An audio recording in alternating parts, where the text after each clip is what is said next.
But a little bit different of a note, we're going to start out this week. Got a very special guest joining the podcast as Bucky Wagner, the former director of athletics for Georgia Southern, coming in. And it came out last week that Bruce Yawn had a heart attack, passed away, and it's somebody that had such an impact on this community, on Statesboro, on Georgia Southern specifically. You knew him for years. He was a huge part of what Georgia Southern athletics was, especially in the early years of football with you guys. What's the biggest thing that you're going to remember about Bruce? Well, Bruce was just a rock. He was a great family man. He was Statesboro all the way through.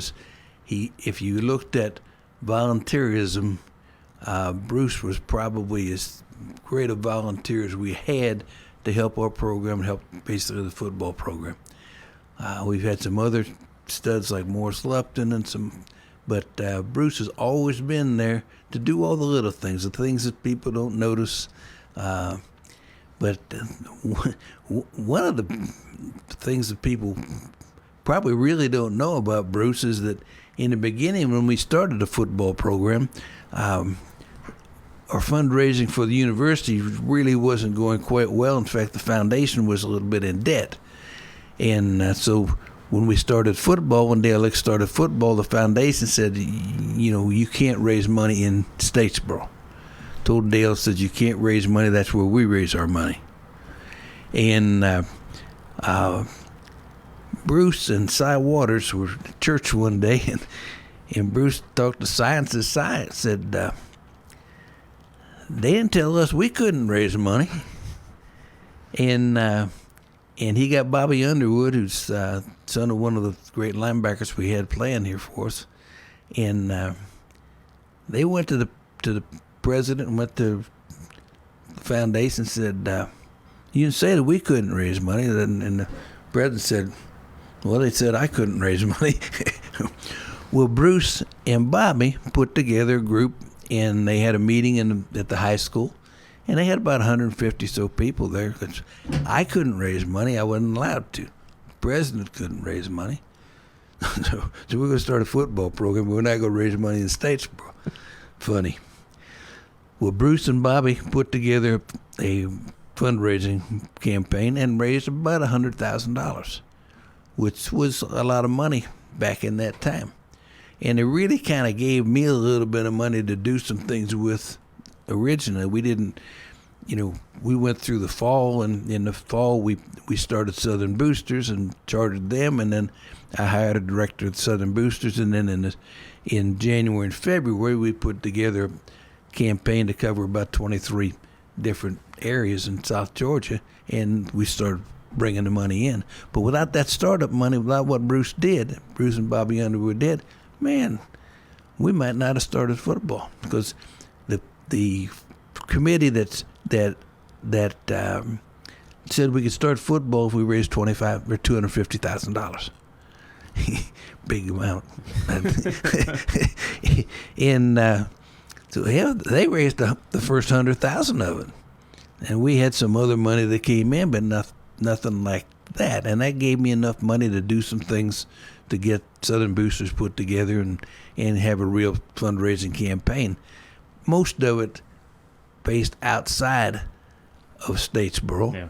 But we still had a campaign inside Statesboro when we did that. But Bruce, and so many things. Now, Bruce was a Snookies for 41 years. And Bruce was a great player at University of Georgia. In fact, Vince Dooley was down to his funeral.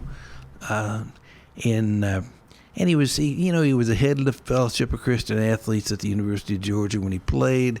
He was quite active in the church here. Great family man, just a sound person. And we didn't have any money. As I told you earlier, we won the national championship in '85, and my offensive coordinator and defensive coordinator both made $8,000. I doubled their salary the next year. We won it again. But Bruce took care of those guys. All those guys ate at Snookies. All of our graduate assistants, all of our coaches, and anything we needed down there, he took care of. And if there's ever a cookout, we use Snooki's. They had a pawn house that if we had a big meeting or we had a big celebration, it was always out of Snooki's pawn house. They always provided the meals. And but we were just there every day for the whole time. And he was a rock. He just really was. Do you remember one of your first few times going to Snooki's and just what that atmosphere was like? Because at that point it would have been open for about 10 years, but Irk had just come down. It was about to become an iconic portion of Statesboro. But what do you remember about it? Well, it was an iconic part before we started football. But you go in there in the morning, 7 o'clock, 6:30, and there'd be 2 tables, 8 people out there. And it was, as the athletic director coming in, it was a little intimidating. What the hell am I going to get here? But that's where the Dirty Dozen started. Yeah. That was the group off of those tables that got together and helped us raise. Well, that was part of Bruce in what they started. But out of that came the Dirty Dozen, which did a lot of different things for us. I mean, Wally Brannon, we never paid for a bit of liquor the whole time we entertained. Wally got all of that free, and just a lot of just good people that came out of Snooki's that really helped football. But we've got about 3 or 4 breakfast clubs around town right now. Well, the big breakfast club was you had coffee at Snooki's, and that's where you found out everything that was going on. But it was, coming from out of town and then going in there and having to sit and they didn't mince their words around that table.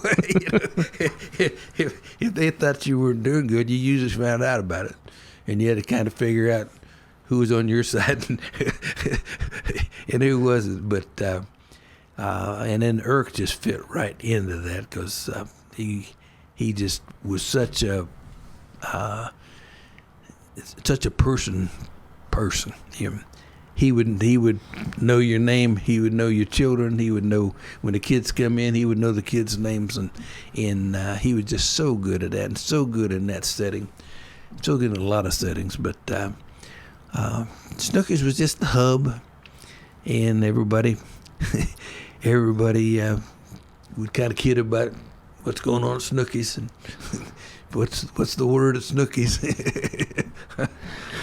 We've talked about the impact that Bruce had on Georgia Southern athletics, especially in the early years, but it goes a lot further than what Georgia Southern was about. He was just a big player in the Statesboro community and really loved that Statesboro community. Just, so it's hard to really comprehend, what a rock he was within the community. Sound thinking, Christian, great family man, and just all the things that you would think about that are good. He kind of exemplifies. Now he was cynical, and they somebody told the story the other day. He would always kind of throw things out. So a guy walked up to the counter. He was behind the cash register and said, "How you feeling, Bruce?" And Bruce said, "What are you, a doctor?" And the guy said, "No." And he says, "And I'm not a veterinarian." Says, "But I can identify a horse's ass." And Bruce just loved that. He was always into a little bit of sarcasm and just try to see how you're going to react to it, So the biggest thing, and I got the privilege to meet Bruce a couple of times, know his family a little bit with Jeff over across campus, but the biggest thing that I think you take away from Bruce, as much as he did, he wasn't somebody that did it because he wanted his name tied to it. He did it because he loved Statesboro, he loved Georgia Southern, and I think that's the biggest thing that really speaks volumes to what people now know of Bruce. He was always behind the scenes, and he never asked for any recognition whatsoever. He had something to do, they got it done. And he just, thanked you for helping him. If he was doing the meal or whatever.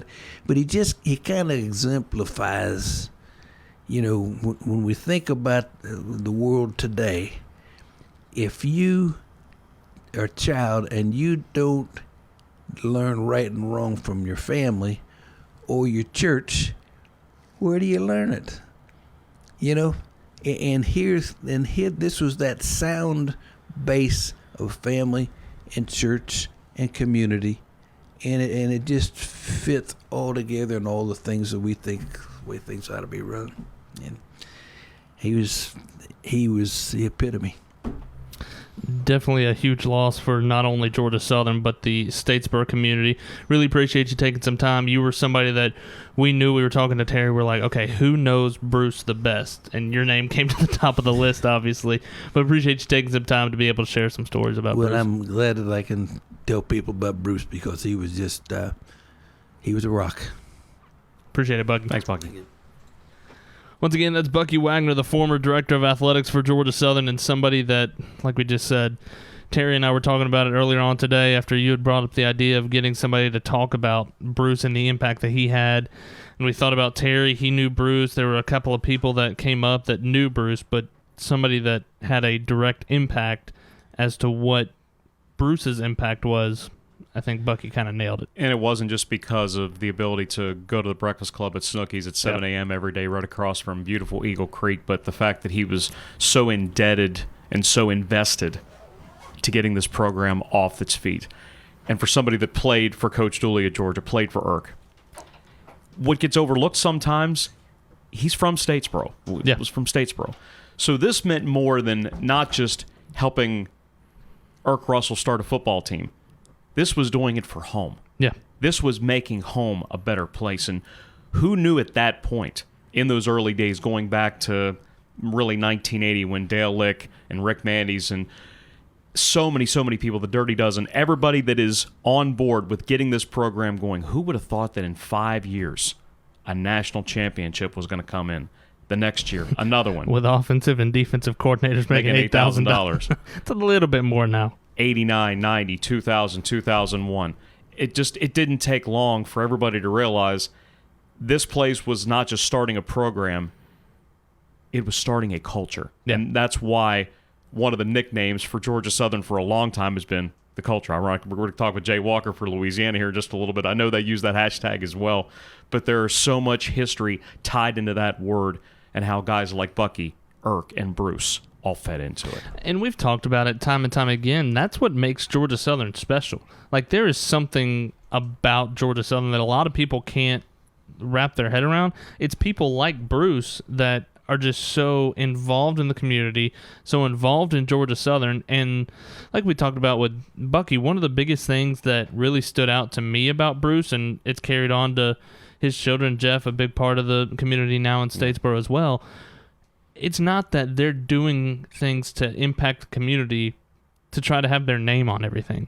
If you look around, there's not buildings all over the place that have Bruce Yawn's name on it, but he is one of the more impactful people in the history of Statesboro. That's why we've talked before about the BYU weekend, the new signage at Paulson Stadium, and all those names, all those businesses, all those supporters that helped from the beginning to now, and they're going to be part of what is about to take place in this community over the next 3 to 5 years. They didn't do it to get their names on a sign, but you know how much pride they felt to see what they've contributed to, where it has come from, and where it is definitely going very, very soon. No doubt. Again, really appreciate Bucky being able to take some time to hang out with us a little bit and talk about Bruce Yawn. Again, our thoughts and prayers obviously go out to his family and Jeff and everybody. And we talk about, whenever somebody passes, you talk about their friends and family, but that encompasses so many people around Statesboro that Bruce had an impact on their life. So really, it's the Statesboro community that's been hurt in the last almost week or so now since we learned of the passing of Bruce. But